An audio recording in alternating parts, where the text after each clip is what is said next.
एकदम कराची वाले भी सब खुश है और जो हम मेहमान आए हैं वो लोग भी खुश हैं। एकदम बढ़िया माहौल है, कोई किस्म की तकलीफ़ नहीं है, सब अमान ही है। अच्छा लग रहा है कराची के अंदर। ये हमने ज़िंदगी में सोचा नहीं था कि हमको कराची आना मिलेगा और ये सब करामत सैयदना साहब की है।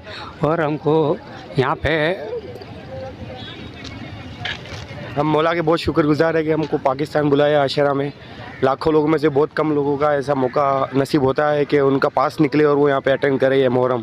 तो उनके साथ मुहर्रम करना यानी नेक्स्ट टू हाई लेवल। महसूस करेंगे कि भाई ज़्यादा से ज़्यादा यहाँ रहे और हमें क्या कहते हैं कि ये बरकत मिलती रहे।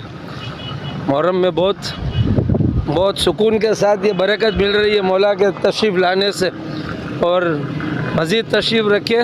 पीर साहब आए हुए तो हमको तो बहुत ही खुशी है, बहुत ही मतलब हमको बहुत बरकत मिल रही है उनसे। और